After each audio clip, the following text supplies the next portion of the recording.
It's time to sit down and relax for the good, the bad, and the sequel Q&A with your host, Doug. Hey there, welcome back, and this is interview number 2. Very exciting. So last week's sequel was Major League 2, and as promised this week, I'm interviewing someone who was involved in the film, and that person is actor and improviser and Jersey native, Jason Kravits. It was Jason's first movie, and he had the small role of Roger Dorn's accountant in the movie. He has been in so many shows, anywhere from Curb Your Enthusiasm to the most recent episode of Big Bang, but he is most known for his 2-year run on ABC's hit The Practice. It was pilot season when he agreed to chat, so he was still out from an audition, but you know what's great? He still took the time to talk to me, which really meant a lot. So coming up are stories about the Fonz, how you get notified when you're going to be killed off a show, and so much more. I was going to be out in time, and then I forgot to download the app till just now. No, don't worry about it. Where were you at? Working today, or? No, just auditioning is work, man. That's yeah, that is. Yeah, great. Well, thanks so much for taking the time. I appreciate it. Okay, thank you. Tool I found on the street, and I just got official permission to use it. So, nice. Some nice valet. Look at that. Sweet. Where are you, man? I'm in Jersey, so not too far from where you grew up.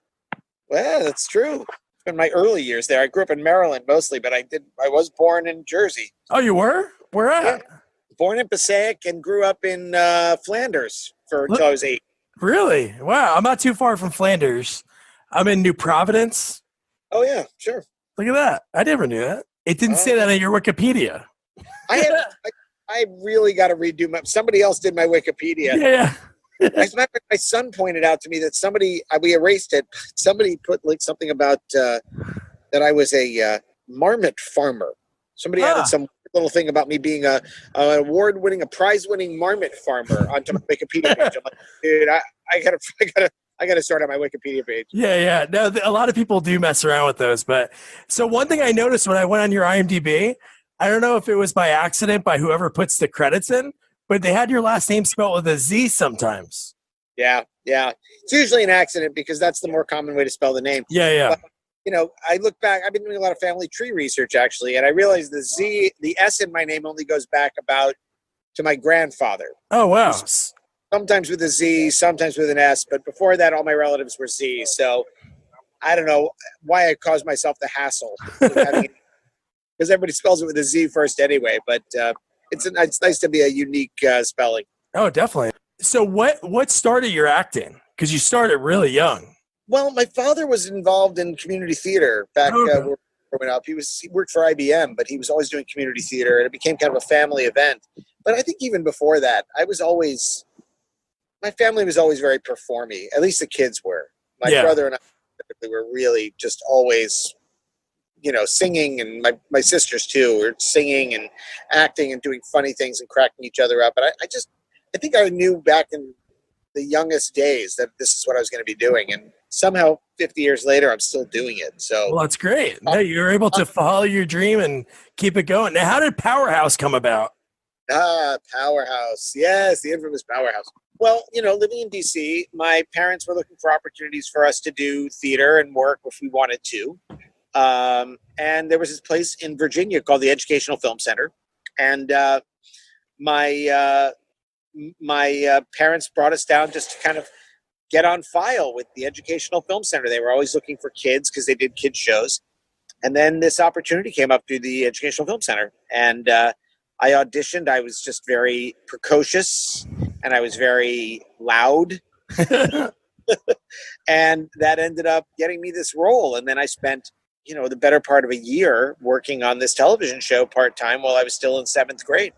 And it was great. It was a good show. I think it was a really educational show, but it was actually a really entertaining show for PBS at that time. And I think the only reason it didn't continue is it was the beginning of the Reagan administration, and they slashed funding for educational programming. Oh, yeah. No, it's funny. When I looked up to watch, all the episodes are on YouTube if you ever want to watch them.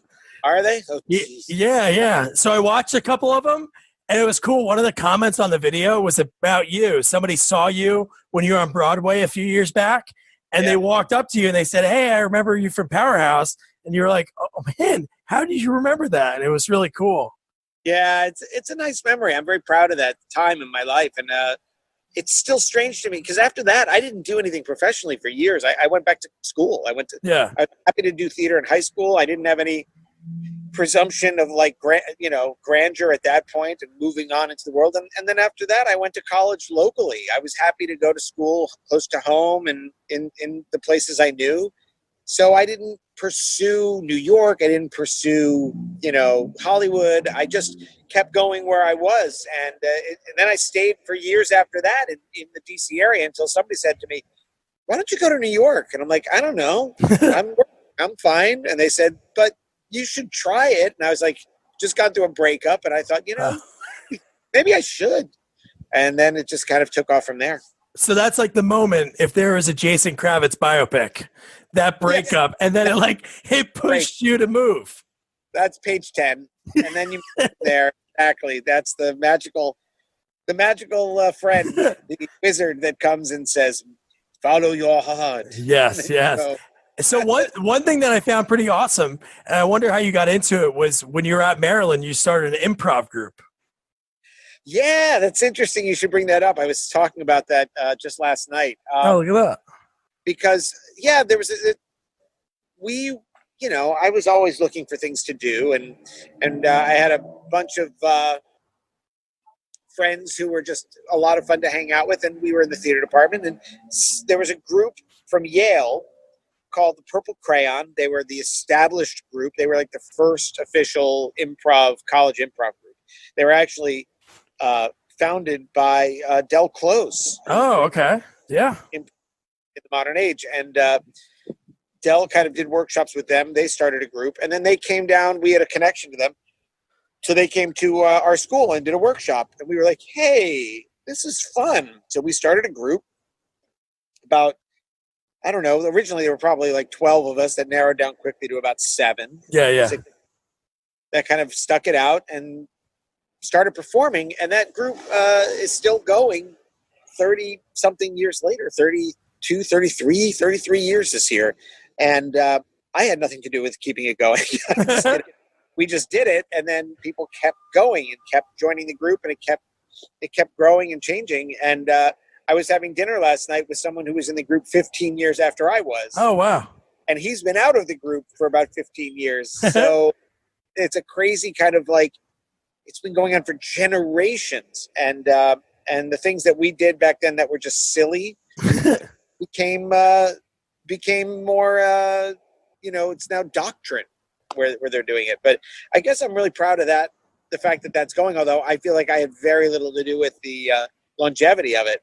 But we really did enjoy the time doing it. And I stopped doing improv after that until very recently. Oh, you started doing it again?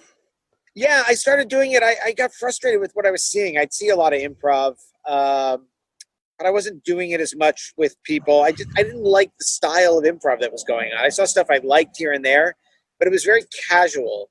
And to me, improv always has a sense of magic to it. It should you should feel like you're part of something larger. It shouldn't just be like funny and silly. It should feel like a magic trick that you're part of. So I started creating my own show that is a one-man improvised musical show. Wow. The Cabaret Night, and which I'll be doing. I'll be back in New York doing it at Birdland in April. Oh, yeah? Yeah, and it's a pretty cool show. It's called Off the Top, and I've been doing it for about 4 or 5 years. We've done it in, several countries and around the globe. We were in Australia last summer and London. Be back in London in June. It's taken on a bit of a life of its own. It's a very unique show, I think. And but again, for me, improv is like a magic act, and so I wanted to bring that kind of sense of heightened theater back to it. So that's awesome. Did you perform that when you first started learning? Obviously, you learned from the source with Del. Del taught the Yale kids, and then you learned from them. Was it in like the long form, like Harold, or was it more like short form? We learned the Harold. Oh, great. We're not very good at the Harold. Yeah. I think what we were really we were good at is kind of maintaining the integrity of what we were taught. We really focused in our rehearsals, instead of focusing on like funny games or being silly. We really focused on building trust, learning how to build scenes properly, how to how to start working together, working on focus games. So we were all like really, really connected within that group, so that you felt like things were seamless. In my mind, the idea of improv is you're going to create a scene in collaborating with the audience, a scene that looks like it had been done 100 times before, but it's the first time it's ever been done. Yeah. It should look like, oh my gosh, did you guys write that ahead of time? That had to be written, because how did you know that was going to come? Because it looked like you were so prepared with your answer. But that's the idea of it. You got to get to that level of seamlessness. And I think that's what we focused on. We tried to focus on, not always successfully, but I think that level of like kind of simple storytelling integrity is what we worked on. Heralds for us were just a little bit out of our depth. Because again, we learned once and then they left. Yeah. So a book of guidelines that they'd thrown out to us, with lots of good advice, but we weren't watching. If we were watching Heralds on a regular basis, if we were studying Heralds on a regular basis, we might have had a better shot at doing them, but we were much more short form than long form. Yeah, no, you said it best. Like when you do improv, I took a few classes. Me and my wife lived out in Portland, Oregon for a few years. So I took a few classes out there, and just that I always played sports growing up, and I never thought of something like that could have that same mindset, but it's all about trusting everyone. Is if you're going to go out with a choice and put yourself out there, if no one like steps with you, it's just a bad time. So no, that makes a lot of sense. That's great. So how did Major League 2 come about? Was that in New York? No, actually, it was when I was living in DC. They shot it in Baltimore, as you may know. Yeah. They shot it at the new Oriole Park at Camden Yards when it was new. And they were looking for local hires for certain shows. And if you work in the Washington, D.C. area, you're also working with casting directors in Baltimore. And the Baltimore casting director, Pat Moran, who went on to do, The Wire, amongst other things. Oh, wow. Been in the news quite a bit in the last 5-10 years. But Pat was like the Baltimore casting director for movies. So you had to be on these people's radar, and I was, and I got this audition from her. Okay, great. So I get called in, and I remember I had come from theater. I'd never done on camera anything before. I'd done no television. I'd done no movies. So except for Powerhouse, which was, it's 13. It was a whole nother animal. So this is suddenly like, all right, here I go. So my lines, I remember my lines because they were so basic. It was 2 months. He says, what do you mean 2 months? You have enough money to run the team for 2 months. He says, there's another 4 months in the season. And I say, you better cut expenses any way you can, or something like that. That one I don't remember. But I was like, 2 months. Yeah. Pat was like, smaller. And I said, 2 months. And he was like, smaller. 2 months. She says, smaller. And I was like, 2 months. She was like, that's it. And I was like, great. oh, I had no idea what I was doing and that it wasn't working. So and then I got the part, and then I went, shot one day with Corbin. I had those lines, and I had one more line that was cut, which was, I don't even remember what the line was, but I had one more line that I said to Corbin, and I remember watching the movie going, hey, I had 4 lines. They cut one. Damn it. But it was a big deal, and Corbin was goofy and somewhat silly. He was making faces at me from off camera. He thought, really? He didn't know it was my first movie, so I guess he felt like he didn't see my nerves. But I was able to maintain face, and so that was a very easy, simple job to get. You just went in and auditioned. But I'm glad I was able to learn on the spot, on the fly, learn my craft. So. Yeah. And when you did that, did they just they didn't give you the whole script? They just give you like your lines? That's it? Yeah, they give your pages. By the way, this is the lovely man letting me use his stool. Thank you, Thank sir. you. Thank you, sir. No problem. That's so great. So yeah, it was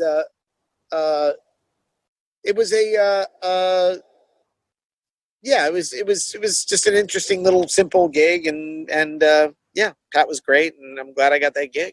That's awesome.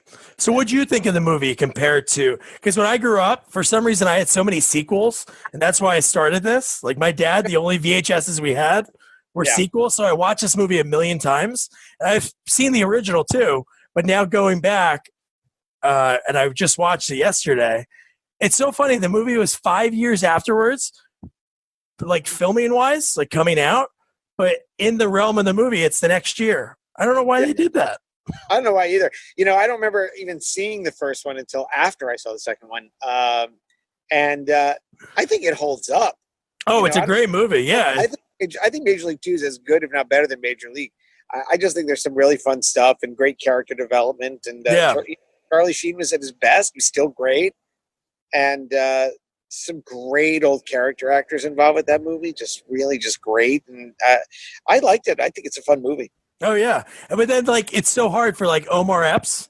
It's like they could have traded him away. It's so funny, like, within a year. But no, I love that movie. Sorry about that.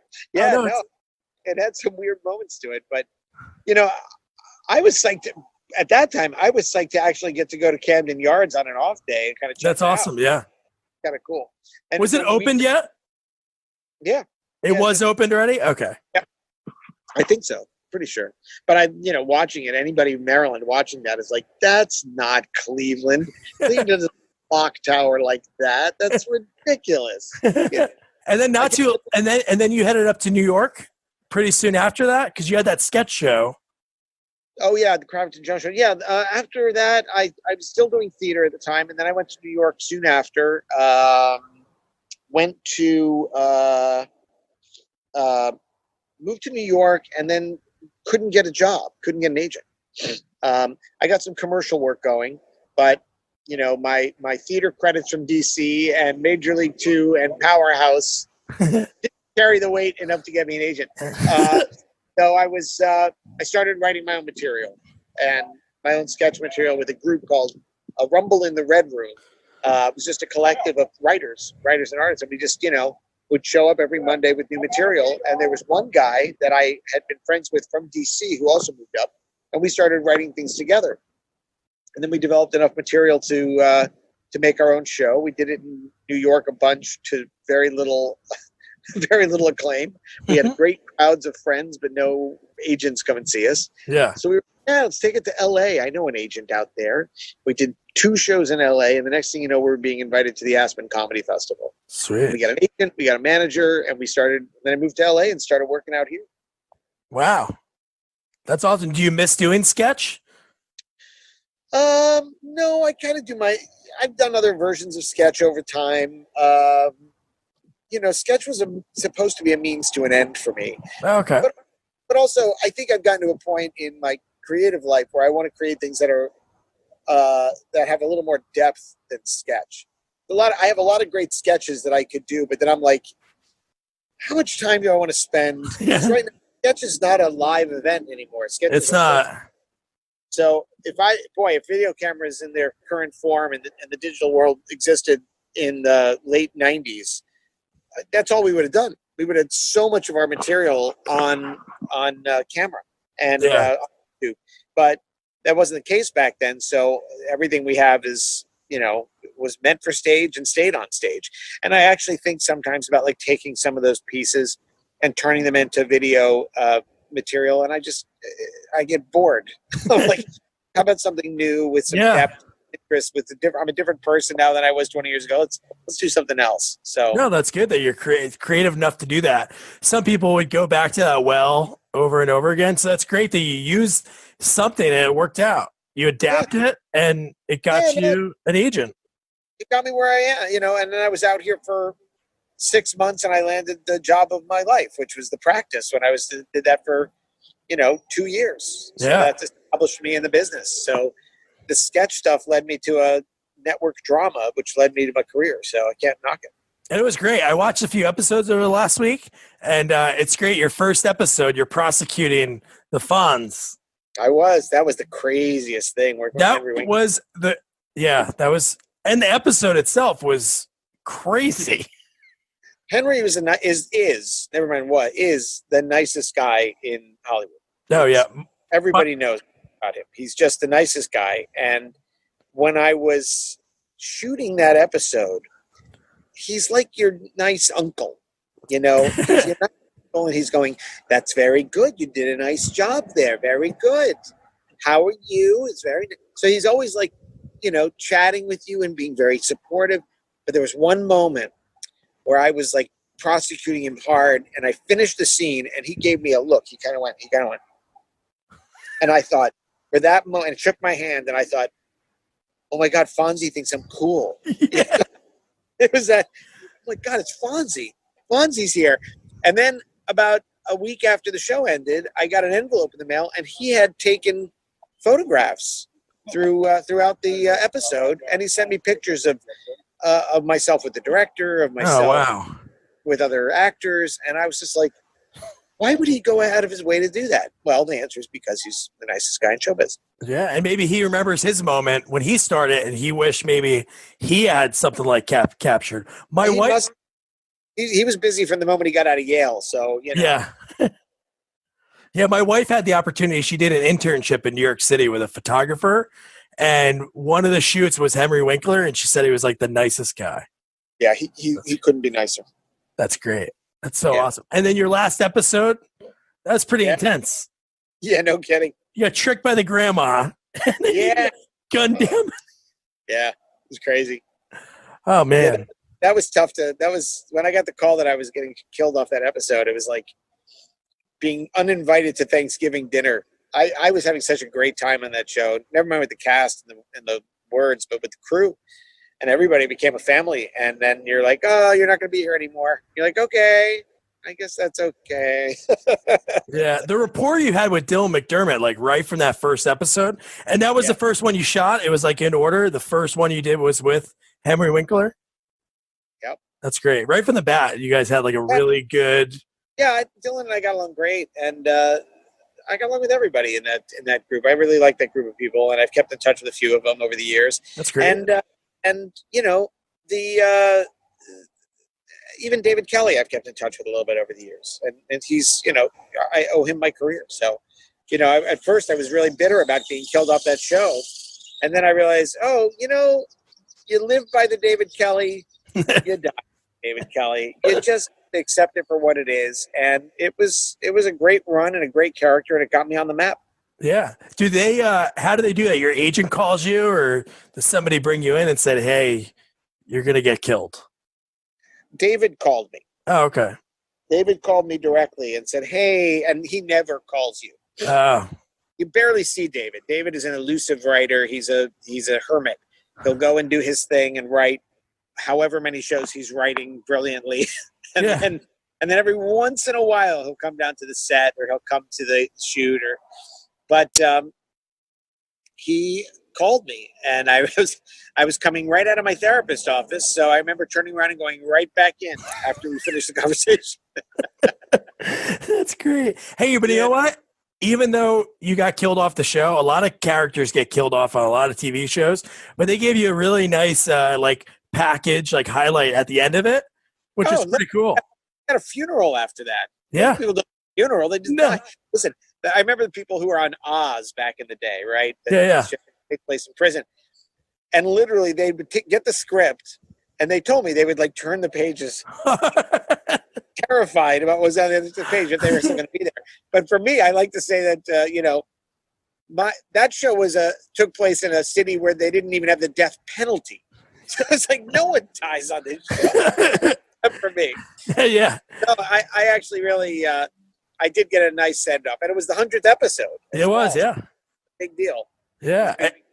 And then because of that, you were a regular on Hollywood Squares.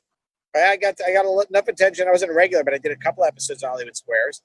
I got to do a lot of game shows. Yeah. I was a regular on I've Got a Secret on. Oh, okay. While, and that was I got to sit on the couch and be a panelist next to Amy Yazbek and Terry Garr and Jim J. Bullock. I mean, it was like insanely fun. That's Stephanie awesome. Hosting. It was really, really fun. So I've had great experiences working with a lot of people, a lot of my idols in this business got to work with over the years. Terry Garr, you're growing up watching Young Frankenstein, and And what's the next star? I got to work with Peter Boyle on Everybody Loves Raymond. Oh, wow.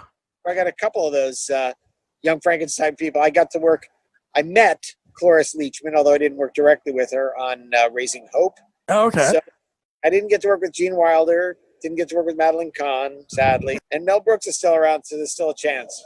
Yeah, maybe Spaceballs too, if he really does it. 3, maybe 4. I don't know. We'll see. That's great. And then you were on the last episode of Friends. How did that come about? I got a call from my agent going, look, they have a scene. They wanted a character for this. I called Marta Kaufman, who was one of the creators of the show, and said, how about Jason Kravitz? And she said, I love Jason Kravitz. Just give him the part. So I just was given the part. Now, meanwhile, in 10 years of that show, I never auditioned for it once. So I don't know how much Marta Kaufman loved me. But I'm glad she loved me before it was all over. So, that was a crazy scene because that one they were playing really close to the chest because they didn't want to reveal any of the information about what happens in the show. Yeah. So they didn't give me anything. For the camera blocking, the day before I showed up on a Thursday. They gave me my page. I went, I rehearsed. They put me in my dressing room. They called me when it was my turn to rehearse my page, my scene. I rehearsed my scene. Then they took the page back and I left. And, we were talking that was early 2000s, right? So cell phones with cameras, good cameras were really not there. So no one was taking a picture of their page. So they knew that they could take it and no one would ever see it. They were really trying to keep the storyline quiet. So the next day I showed up and I was there for the day. And they just asked me to sign a waiver saying I wouldn't talk about it. I wouldn't share the information. Of course, why would you? Yeah. Unless someone paid you a great deal of money, which no one was offering. Yeah. But it was really odd because it was a very emotional experience for the people there that were there, had been there for 10 years. But for the guest stars, this was like our second day of work. So it was awkward. And I remember Paul Rudd was recurring on that season. And he and I were standing together. And I said to him, one point, they were doing a scene and somebody, maybe Jennifer Aniston, started to cry. And they had to hold taping because she was crying over in Central Perk. And I turned to Paul and I said, this is awkward, isn't it? And he said, yeah, it's like being invited to watch someone take a bath. Which is exactly what I felt when I was watching the Oscars and watching Lady Gaga. You are now going to take a walk with me, do a very LA thing, and go feed the meter. Feed the meter. But I can still converse. So yeah, awesome. So it was a really weird experience. And then at the end, everybody was crying and hugging, and I'm just standing there going, okay, hey everybody.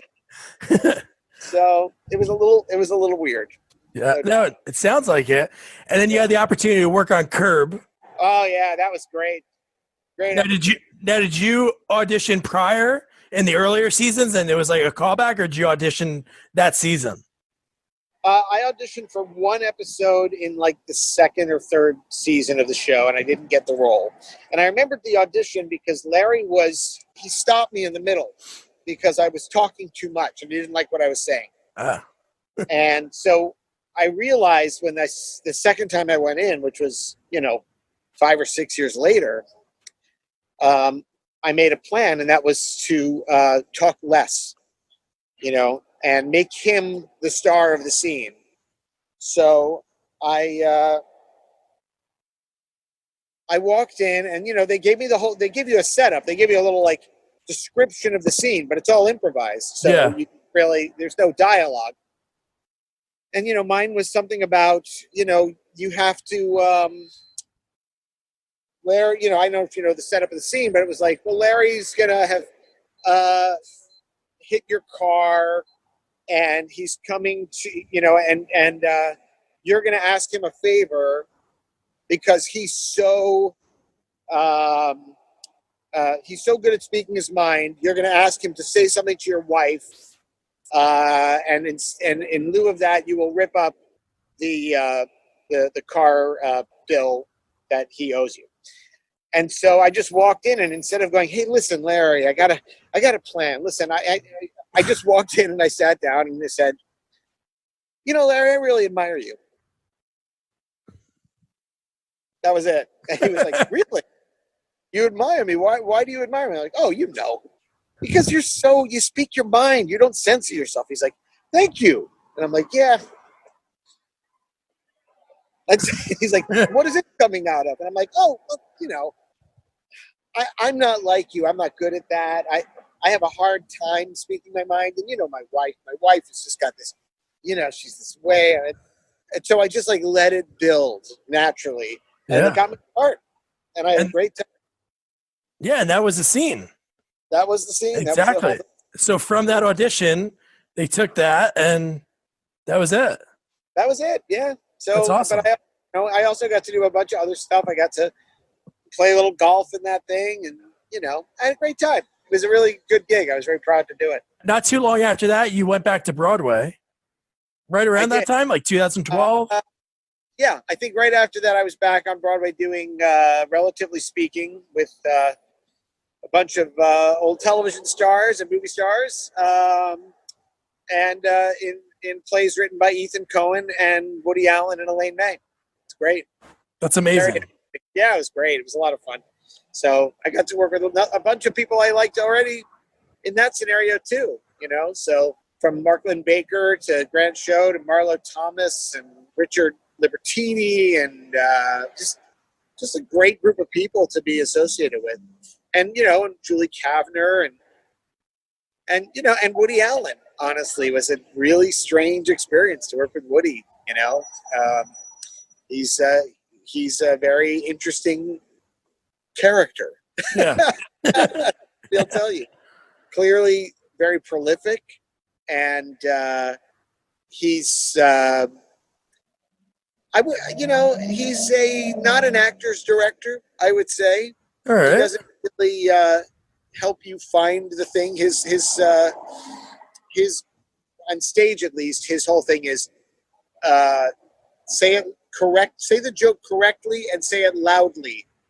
And if it's not, and he'll tell you said the joke correctly, but you didn't say it loud enough. Oh wow, that's interesting. You said it loudly, but you missed the nuance. I can't tell you how to do it, but I know I would get a laugh if I said it. You stepped on that person's laugh, and so nobody heard that joke. I mean, he was very specific about it, but it was still a great experience. I had a great time doing it. Yeah. What do you think would happen if you were able to go to a time machine and talk to 18-year-old Jason and said all the things that you did up to this point? What would I say? What do you think your reaction would be? Like, no way, come on. I would be surprised at who I worked with, but I think I always believed that I was going to do something like this. I don't think I had any other doubt that I'd be somehow involved in doing something. That's great. So that was you had the blinders on the whole time. There was no other, like, what'd you go to school for? Theater? Yeah. Oh, yeah. Okay. I was always doing it. I guess I didn't really care that much about where I was doing it. Yeah. I don't know that I had a specific goal. I think I always wanted to do what I was doing, just more of it, and get paid better for it.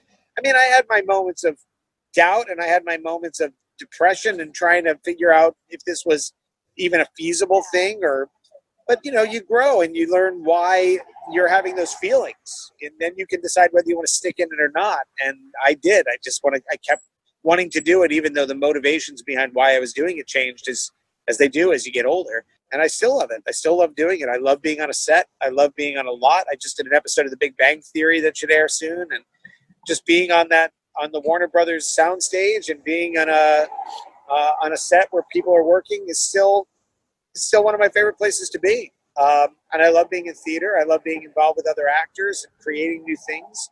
I love being creative and continue to create my own things. So I'm very lucky that I've had the opportunities to do these type of things. And yeah, a lot of it is luck, being in the right place at the right time. But I think no matter where I was, if I stayed in DC the whole time or I moved to New York, I would still be doing this. I'd be doing something like this. And as long as I was busy, I think I'd feel pretty fulfilled. That's amazing. Thanks. Yeah. But I would tell 18-year-old Jason to probably shut up a lot more. That's for sure. Just don't talk so much. Just shh. What would you say? Which role do you get recognized most for? Like you're on the street, somebody stops you. Do they say like, "Hey, I know you from"? It depends. Sometimes it's if I did something really recently. Oh, okay. Like the Kaminsky Method, I got recognized for a bit. A lot of Everybody Loves Raymond. A lot of Curb, depending on where you are. Curb is a bigger, but a lot of the time I just get. Where did you go to school? Do you live in Bethpage? Did you grow up? Wait a second. Do you have kids in Westchester? There's like, I think because I've been in over 50 television shows. I'm just the guy who's in your living room when you least expect it. So you feel like you just had a conversation with me and you know me from somewhere, but I wasn't there long enough for you to like discern, oh, you're that guy. I'm just like that familiar face that keeps showing up. So I usually get, is your name Scooter? Did you go to Yale? No. So, yeah, I got a lot of that stuff. Some people don't believe me. They're sure that they know me from their country club or something. And I'm like, yeah, right. No, you know me from the 1-bedroom apartment on Chelsea. That's, that was where I lived. I don't know. It's a weird, it's a weird thing. This kind of weird mid-level celebrity where people know you, but they don't know why they know you. Yeah. And, sometimes I think it's for the best. I think I tell people, I'm like, I'm just happy to be recognized at all. That's fine with me. They're like, I'm sorry, I don't know where I know you from. I don't know your name. I'm like, I don't care. That's even recognizing me. It means I'm still viable somewhere in this business. No, definitely. And it's pretty cool. Obviously, I think it's great that you have the opportunity to work on so many shows and work with so many different people. So like in 1 year, you're working on, Big Bang, Kaminsky Method, working with, Michael Douglas, Alan Arkin, and then the next week you could be working with, somebody else. So it's pretty cool that you have the ability to do that. And then you keep honing your craft, meeting different people in the industry. So that's great. It's pretty awesome. I was putting together a list recently of people I've gotten the good fortune to work with over the years. And it's a pretty ridiculous list. Wow. I guess I worked with a few people here and there. And, I'm hoping it will continue. I've got some stuff coming up in the spring I've got some celebrities attached to it where I've got little bits here and there. And I'm hoping that one day I'm in a position where somebody does that with me and says, you know who I got to work with? I can't remember his name. I think it's Scooter. He went to Yale. Scooter, yeah. Well, that's great. So I know you have, I think that Big Bang episode comes out, I think March 7th. I thought I saw. So? Yeah, I think it's pretty soon. That's what I had on IMDb, but they got a pretty quick turnaround. Well, that's good to know. So how long ago did you shoot that? A couple weeks ago. Well, that's really fast, isn't it? Yeah, a month. I think I shot it. Yeah, I shot it started shooting around the 7th. So it's like a 3-week to a month turnaround. But once you're in season 12, it shows this, So no, that's true. Yeah. So when is that show's at the Birdland Theater in April? Birdland Theater at the end of April 28th and 29th. All right. If you go to birdlandjazz.com, you can find it. If you're in New York or Jersey, come see it. Totally, yeah. No, I'm not too far. Well, come on in. That'd be great, man. Well, thank you so much. Thanks so much for taking the time. I really appreciate it. And your stories have been amazing. Thank you. That's nice of you to say. Thanks. Enjoy the rest of the podcast. I'll talk to you soon. That was so much fun. That story about the Fonz. God, Henry Winkler is a god. Well, Jason was great. If you want to check him out in other things, he was in Kimmy Schmidt, Major Crimes. I know I mentioned Curb. But if you want to see him locally and if you're in the tri-state area, he's going to be performing improv an improvised cabaret, all the lyrics made up on the spot, which is really awesome. It's called Off the Top, and you can find tickets at birdlandjazz.com, and it's April 28th and 29th. And now it's time for the trailer for next week's movie. Ladies and gentlemen, let's get ready to rumble! What goes around comes around. Welcome back to Caddyshack. Hey, Ty, you're looking well. Hey, nice to see you, Vinny. Ted, whatever. Bushwood Country Club, So, you want to join old Bushwood, huh? where snobbery's a way of life. We just don't feel your Bushwood material. I want to buy Bushwood Country Club. Well, let me ask you this. Do I own it? But now its members are gonna get what they deserve. What do you think? Isn't it great? It's great, isn't it? Good God. The Shack is back. Our members will never stand for this. It's a story of high culture Woo! I was looking for a... Polygrip? No. That loose stuff you put your combs in? No. and subculture. I got you now, you little furry freak. Sophisticated ladies Ooh, you did that on purpose. Well, I won't be a caddy all my life. I'm going to car wash school in the fall. and perfect gentlemen. Have you ever seen a crisp $50 bill? I tell you what, if I pull the arrow out, will you please suck out the poison for me? Caddyshack 2. Is there any money in it for me? Caddyshack 2. It had to happen. And it's right around Masters season, so it's perfect for golf fans. You could talk about Dan Aykroyd, his voice, Jackie Mason trying to be Rodney Dangerfield. Well, it was a lot of fun. Check it out. Don't forget to review, rate, and share our podcast. Follow us on Twitter at Sequels Only. Good night.